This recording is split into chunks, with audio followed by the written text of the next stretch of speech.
Bueno, muy bien, un gusto saludarlos nuevamente, jóvenes y señoritas de la carrera de Tecnología en Laboratorio Dental.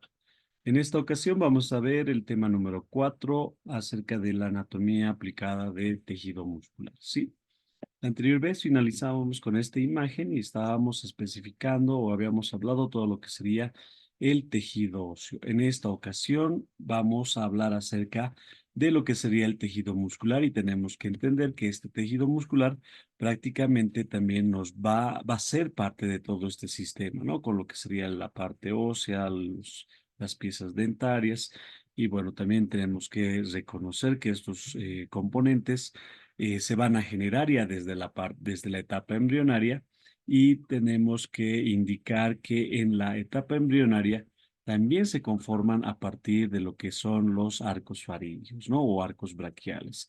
En este caso, recordando, habíamos indicado, cada arco está conformado por su componente aórtico, el par craneal o sería el sistema nervioso, la parte del esqueleto y la parte muscular que en este caso vamos a revisar. Entonces, es de aquí de donde va a provenir del primer arco faríngeo, todo lo que van a ser los músculos masticatorios. Entre estos vamos a hablar acerca del temporal, el massétero, pterigoideo interno y el pterigoideo externo. También hay otros músculos como son los músculos depresores de la cavidad bucal, que obviamente también vamos a hacer una leve descripción, ¿no? Como por ejemplo el vientre anterior del digástrico, el miloioideo, el tensor del tímpano, el velo del paladar. Entonces vamos a ir un poco describiendo también con respecto a estos músculos que también podemos observar que derivan de lo que sería el primer arco faríngeo.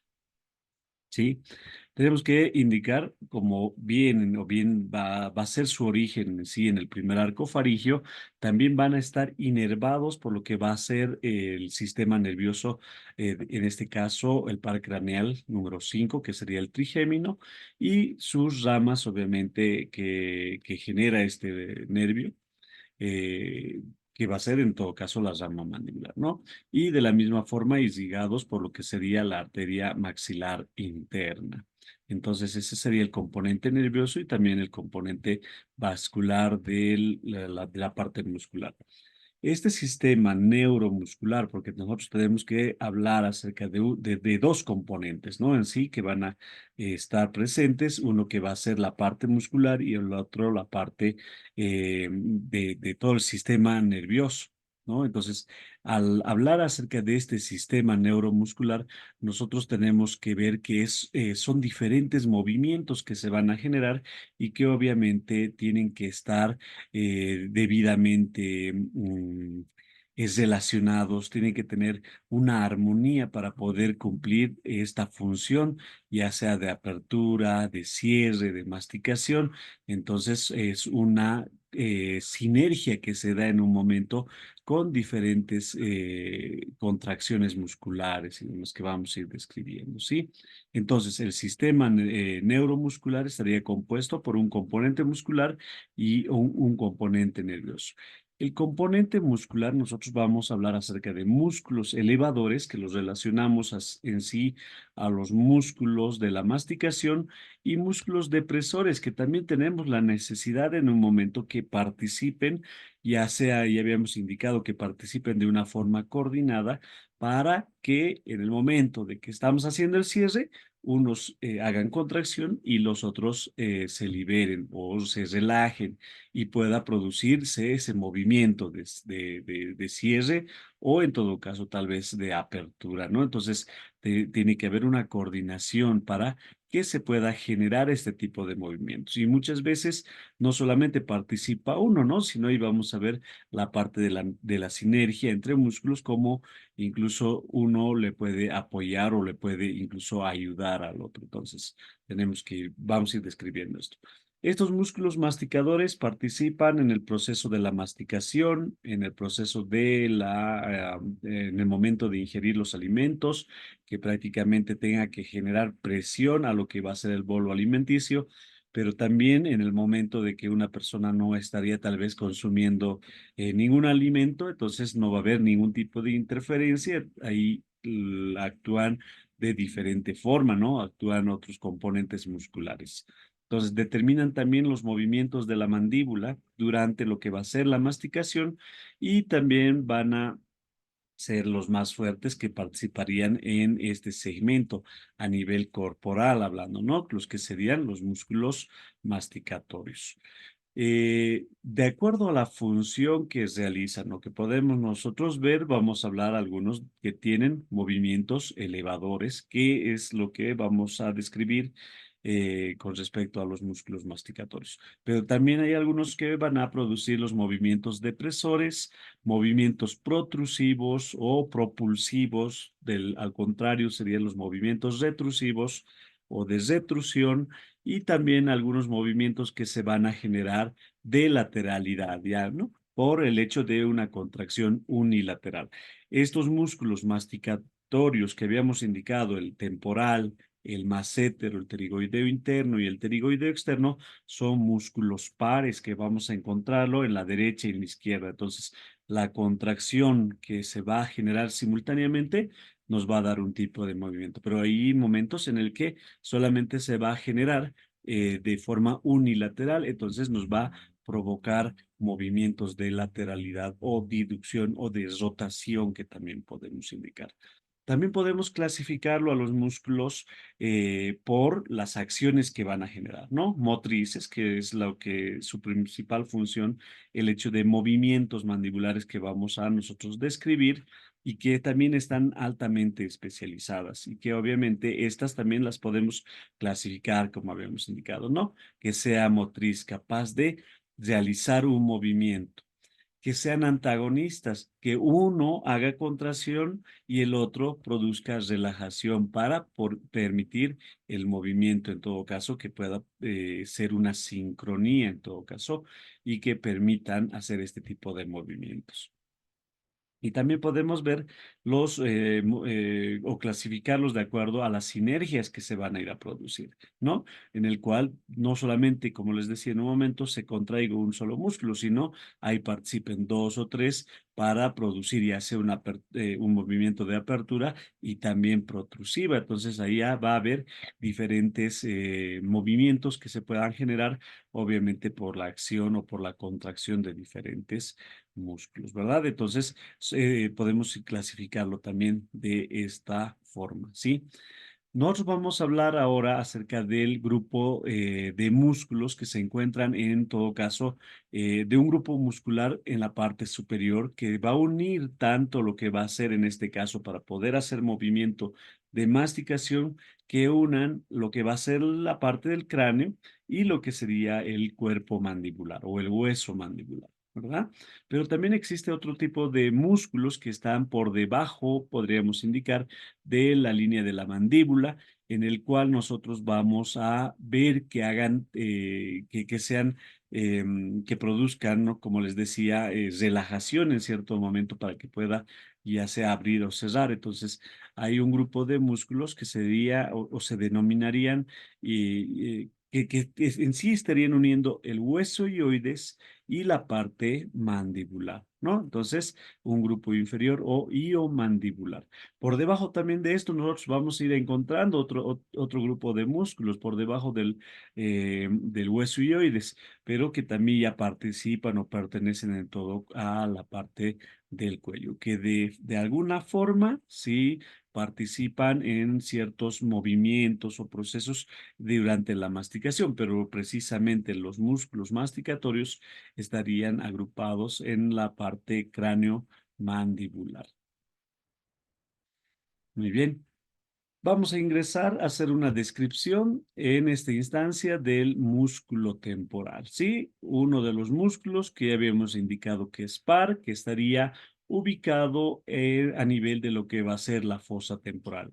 Ustedes ven, acá voy a poner en el puntero, este es el músculo temporal, tiene la forma de un abanico, es un músculo plano, es un músculo que en un segmento es bastante ancho y a medida que se va concentrando sus fibras empieza a volverse delgado y obviamente va a tomar la forma de un tendón en el cual va a ir también a insertar en la parte inferior y en este caso en lo que sería la mandíbula. Hacia arriba primero, ¿dónde vamos a ver que se inserta? Este músculo temporal, como habíamos indicado, está alojado en esta fosa temporal y va a ir a insertarse en lo que sería el surco temporal inferior, ¿no? La parte superior. Este surco temporal inferior es parte de lo que va a ser el hueso frontal. También va a conformar estructura de lo que es el hueso parietal, va a pasar también ciertas fibras que se van a insertar en el hueso temporal, ¿no? Entonces es un músculo plano, bastante amplio, ya decía, en forma de abanico. Bueno, también vamos a reconocer la dirección de las fibras. Tiene fibras verticales, tiene fibras oblicuas y en la parte posterior fibras de tipo horizontal. Pero no solamente se va a insertar acá en la parte del tejido óseo, sino también se va a insertar en lo que va a ser la fascia temporal, ¿no? En todo caso, una membrana que va a ir a recubrir y que va también prestar para poder hacer la inserción. Entonces, esas son las inserciones en la parte superior y en la parte inferior nosotros vamos a ver que, como habíamos indicado, esta fase, todas estas fibras se concentran y va a aumentar de grosor y también va a convertirse en lo que sería un tendón que se va a insertar en lo que sería la apófisis coronoides del maxilar inferior. Entonces ahí va a ser una contracción muscular para cerrar en el momento de elevar en todo caso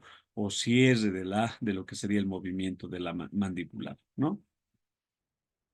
En la apófisis coronoides, nosotros vamos a ver que se va a insertar en lo que sería la cara medial, en la cara interna y también en el borde anterior. Este músculo, de la misma forma, está inervado. Vamos a ver que en todo caso va a inervar lo que sería un nervio, en este caso el nervio temporal, que serían ramos del nervio mandibular, ¿sí?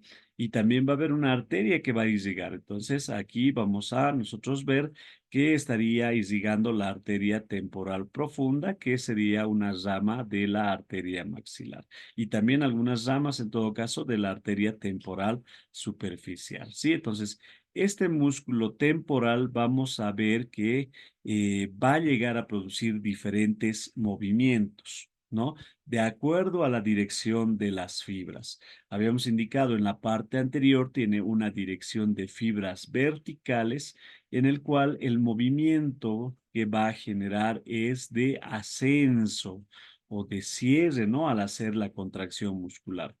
Pero también las fibras que son horizontales, vamos a ver nosotros que al hacer la contracción va a llevar a lo que va a ser la postcoronoides hacia la parte más posterior, produciendo lo que sería un movimiento de retropulsión. También tenemos que considerar si estamos viendo que está llevando hacia la parte posterior, este músculo actúa en el hecho de ubicar lo que sería el hueso mandibular a nivel de sus cóndilos en una relación céntrica, llevando al cóndilo hacia una posición de relación céntrica. Y las fibras oblicuas van a dar ese tipo de movimiento, ya sea de ascenso y de retropulsión, ¿no? Entonces, de hacer una contracción hacia la parte superior y también hacia la parte posterior.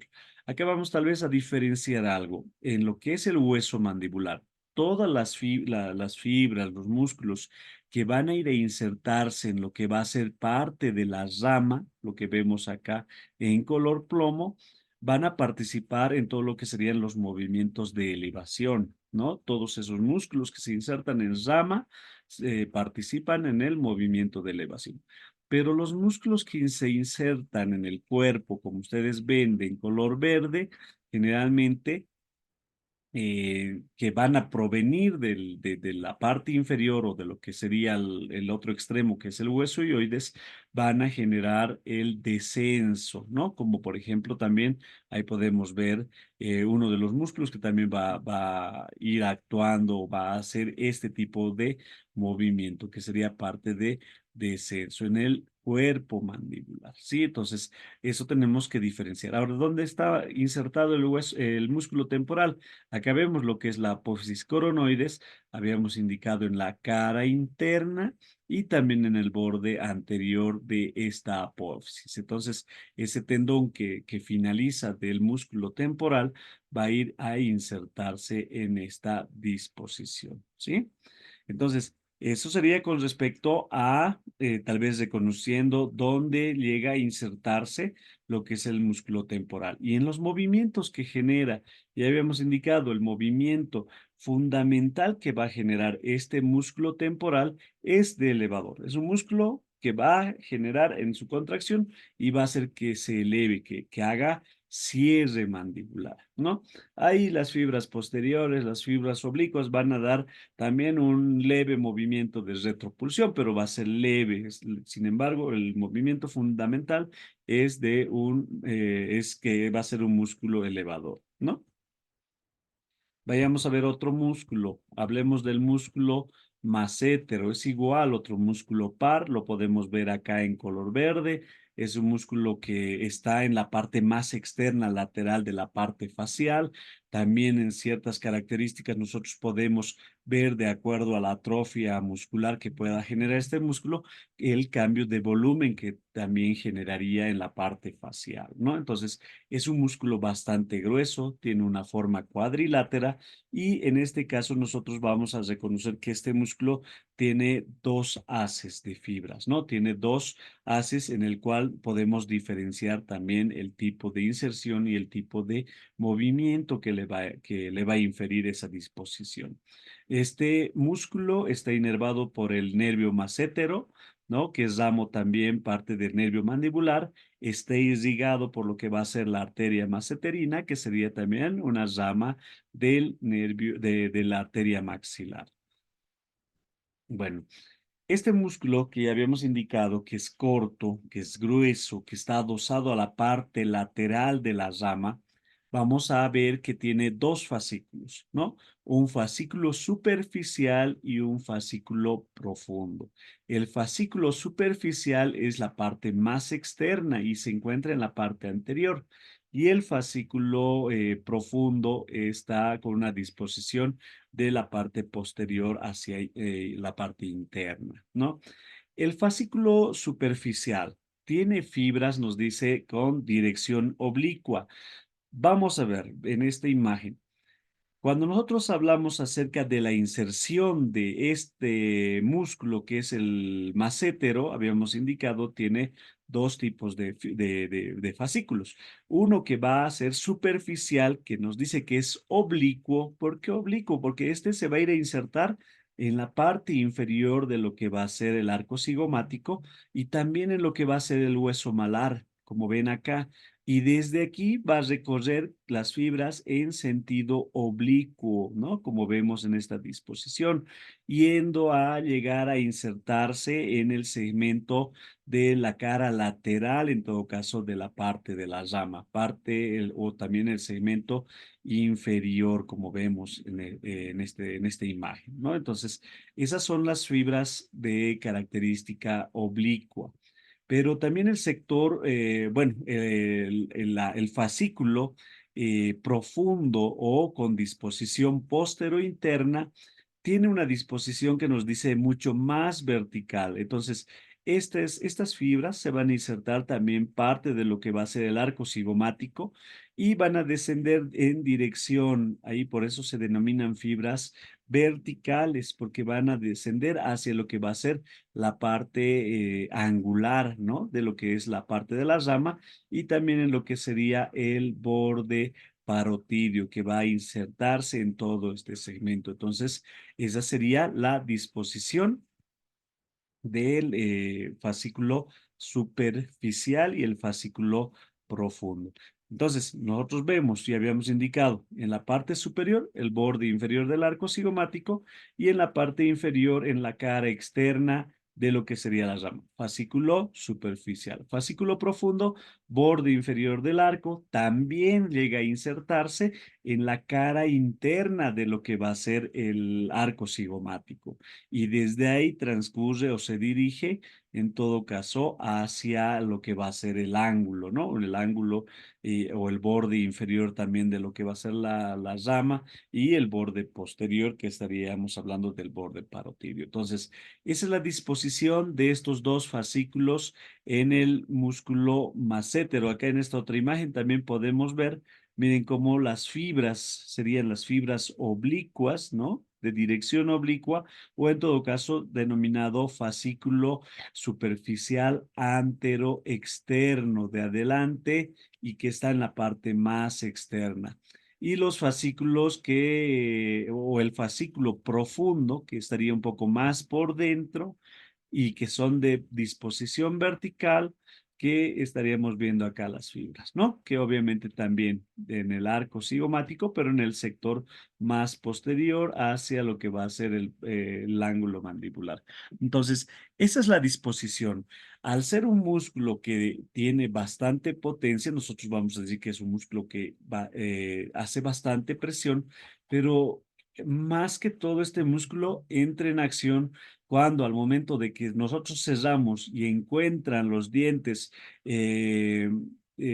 alimento, algo que moler, algo que triturar, entonces este músculo va a hacer contracción, pero sin embargo también participa, ¿no? En el cierre, pero de una forma muy pasiva.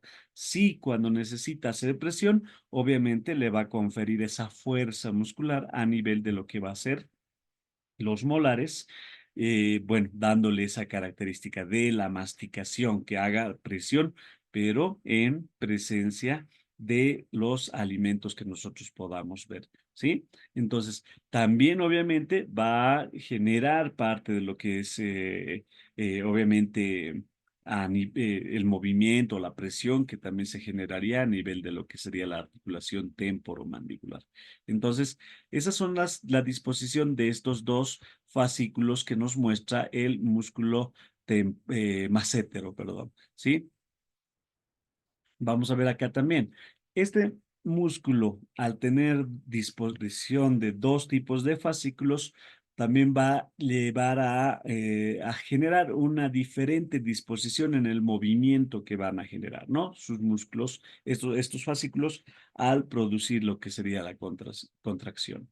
El fascículo superficial o anteroexterno nos va a dar sobre todo movimientos de propulsión. Antes de eso, este músculo tenemos que considerar que es básicamente elevadora, o sea, va a igual producir elevación del punto de apoyo o de inserción.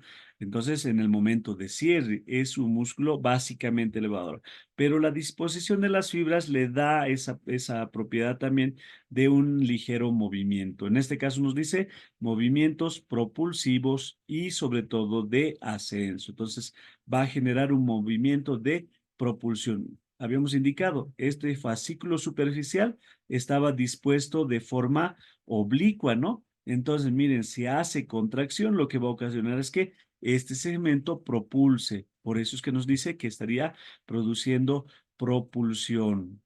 Y eso con respecto al fascículo superficial. El fascículo profundo, netamente movimientos de ascenso, y podríamos hablar acerca de ligero movimiento de retropulsión por la disposición, pero en este caso tienen una disposición mucho más vertical, ¿no? Entonces, ahora puede darse el hecho de que haga una contracción unilateral, que se contraiga solamente al lado derecho y no hacia el lado izquierdo. Entonces, lo que va a ocasionar es una lateralidad centrífuga, va a ocasionar que la mandíbula haga una contracción en un solo lado. ¿Y en qué sentido va a girar? Si obviamente nosotros vamos a o contraeríamos, solamente va a producirse la contracción de este fascículo en el lado derecho, entonces lo que va a hacer es va a ser invertido, podríamos decir, el hecho del movimiento, ¿no? Va a ser inverso al fascículo donde vaya a hacer la parte de contracción y eso le va a dar esa característica de rotación unilateral, ¿no? Entonces, ahora también consideremos que este músculo tiene lo que va a ser una aponeurosis, que se denomina la aponeurosis masseterina, ¿no? Que obviamente le va a dar también, va a estar alrededor de lo que es este músculo. Tiene, sí, tiene puntos también de fijación o de inserción, que generalmente también nosotros vamos a ver que en la parte inferior vamos a ver que se va a ir a insertar a nivel de lo que va a ser el borde inferior de lo que es el cuerpo mandibular, en la parte posterior a nivel de lo que sería el borde parotidio, en la parte anterior a nivel de lo que es la rama, la parte anterior de la rama, y también en unión en sí con lo que va a ser en este caso, la aponeurosis del músculo bucinador, ¿sí? Entonces, ahí es donde va a llegar a hacer contacto. Y en la parte superior, que generalmente nosotros vemos que tiene un segmento libre, una porción libre, que sería a nivel de la escotadura sigmoidea, ¿sí? Que tiene, que forma a manera de una vaina en este segmento a nivel de lo que les decía, ¿no? Lo que sería la escotadura sigmoidea. Entonces, eso es con respecto al músculo massetero. Veamos el músculo pterigoideo interno.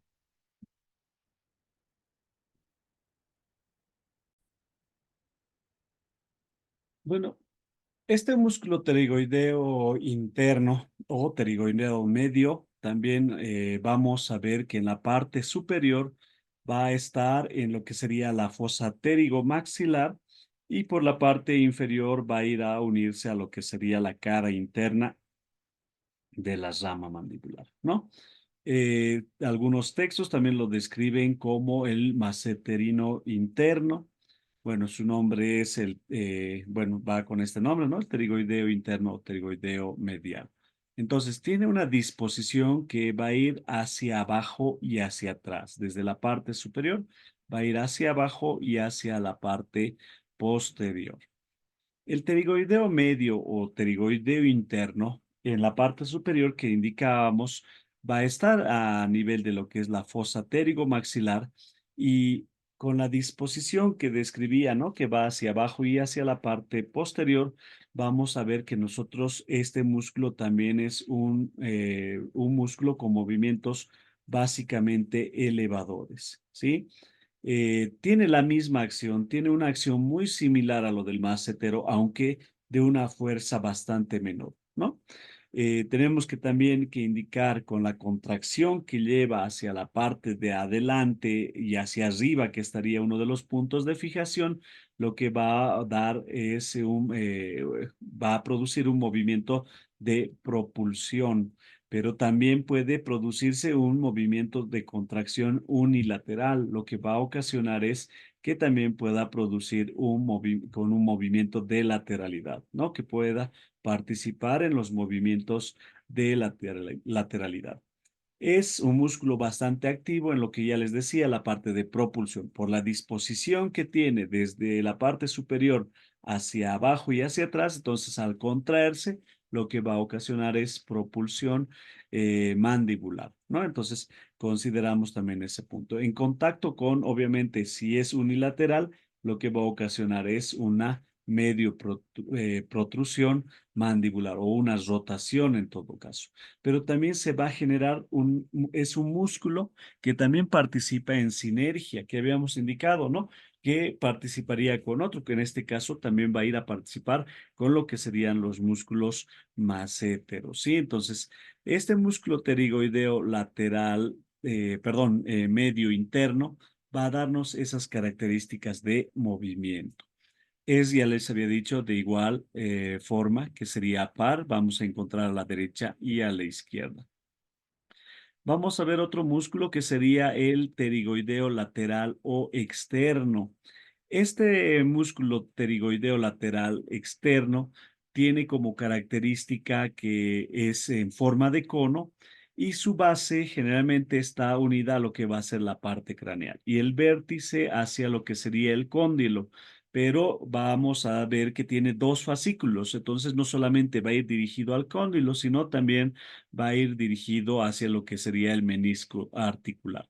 Entonces, este músculo tiene lo que sería o está comprendido por un fascículo superficial o esfenoidal y un fascículo inferior o pterigoideo, ¿sí? El fascículo superior o esfenoidal que vemos en esta imagen para que nos podamos dar cuenta, miren, acá tiene un fascículo superficial, va a ir precisamente a insertarse en lo que sería la cápsula articular. También en la parte anterior de lo que sería el disco articular, ¿no? Entonces, esta le va a dar o le va a conferir un movimiento netamente a lo que sería el disco articular. Pero también tiene lo que habíamos dicho, un fascículo inferior, ¿no? Que tiene un poco más, es mucho más grueso. Tenemos que considerar que en este fascículo tiene igual dos puntos de inserción. Uno que va a ser a la parte del cuello, ¿no? Que vemos acá en lo que va a ser la fosita pterigoidea, en el cual se encontraría en el borde anterior del cuello del cóndilo, ¿no? Entonces, ahí es donde va a ir a insertarse y se va a dirigir hacia la parte, obviamente, anterior, que estaría ocupando parte de la fosa pterigoidea. Entonces, eh, tenemos que considerar estos dos fascículos, obviamente también va a dar características en movimiento independiente a este músculo. Permítanme.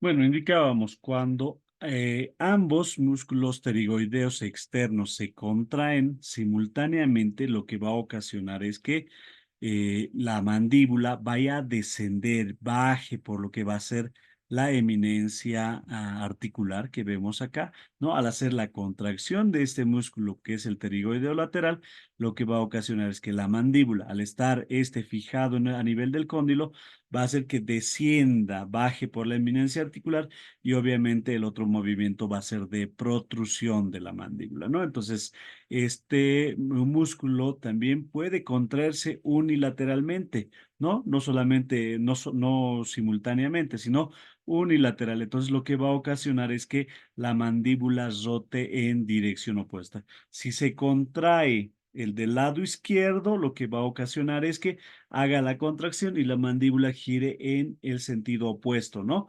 Y si se contrae el lado derecho, la mandíbula o la sífilis va a girar hacia lo que sería el lado izquierdo. Entonces va a producir rotación, lo que sería producir una excursión a nivel de del posicionamiento, en todo caso, del cóndilo. Entonces, estos son los movimientos que obviamente va a generar el músculo pterigoideo lateral y lo que sería el músculo pterigoideo externo. Permítame. También podemos hablar o vamos a ver acerca de los músculos iomandibulares. Estos músculos que estarían en sí en relación a lo que va a ser el hueso ioides, nosotros vamos a ver, entre estos estarían compuestos por el músculo digástrico, el miloioideo, el genioideo y el esteloioideo. Estos músculos precisamente lo que van a producir es un movimiento de descenso y de descenso y lo que va a ser parte de la retracción de lo que sería la mandíbula, ¿no? Entonces, obviamente habíamos indicado en el momento de hacer la apertura, van a estos músculos activarse, van a hacer contracción muscular de forma activa, pero cuando se da el cierre, cuando se va a dar un movimiento de ascenso, lo que van a hacer es relajarse estos músculos para que se cumpla esa función, ¿no? Entonces, estos serían los músculos supraioideos. Entonces, tanto lo que va a ser el músculo digástrico, el miloioideo, el genioideo, cuando van a contraerse, obviamente habíamos indicado, ¿no? Lo que va a producir es un descenso, pero obviamente previo a que el hueso ioides vaya a fijarse de igual forma por la contracción de todos el grupo muscular, en todo caso infraioideos, hacen que haga una contracción, el músculo, el hueso se fije y con esto pueda hacer contracción estos otros tres, ¿no? Que habíamos indicado, el digástrico, milioideo y el genioideo. Entonces ahí van a provocar lo que sería el descenso y también la retracción de la mandíbula, ¿no? Entonces, ese sería el comportamiento o la forma, en todo caso, de movimiento de estos músculos iomandibulares. Veamos un poco con respecto a la fisiología de la masticación. Cuando se da el proceso de la masticación, ahí podemos hablar acerca de lo que es la apertura. Voy a poner un videito para que también un poco nos ayude a entender. Permítanme. Ahora sí.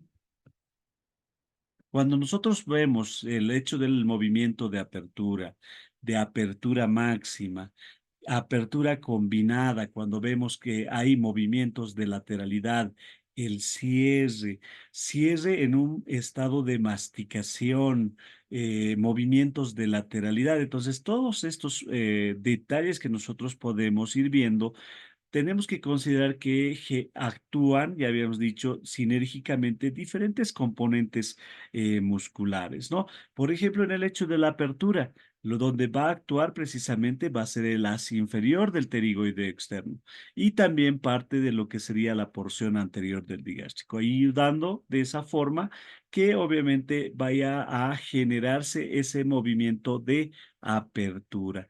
Cuando se produce una apertura máxima, en este caso, también participa el digástrico en la última fase, en el último estadio que podríamos decir, pero sin embargo también va a ser parte de ese tipo de movimiento, ¿no? Un movimiento, por ejemplo, de apertura combinada. Tenemos que ver ya sea con una protrusión, además de los músculos que ya hemos dicho, para poder realizar esta apertura, vamos a ver que, por ejemplo, aquí interactúan los pterigoideos internos, ¿no? Al hacer contracción, va a producir un movimiento, en todo caso, de protrusión, obviamente, ya con lo que se estaría dando de apertura, ¿verdad?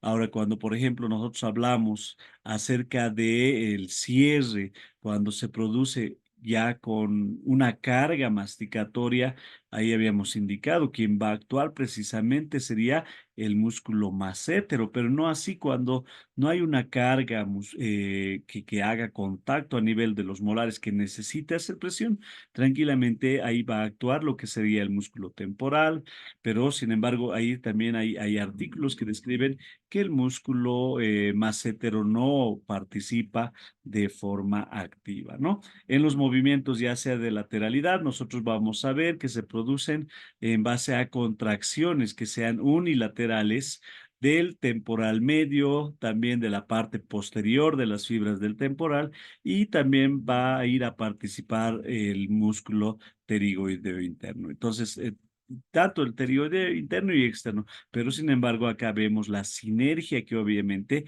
estarían generando este tipo de movimientos, ¿no? Y por último, también podemos hablar acerca del movimiento protrusivo.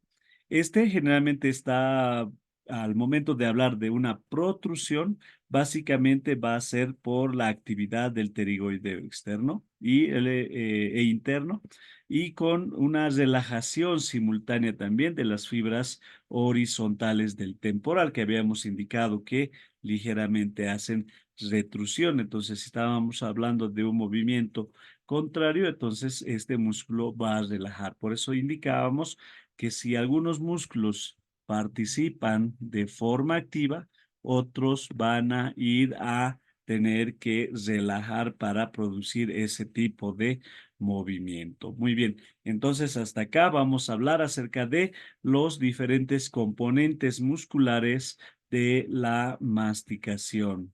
¿Sí? Muy bien, cualquier duda en las clases prácticas vamos también a ir resolviendo. Muchísimas gracias.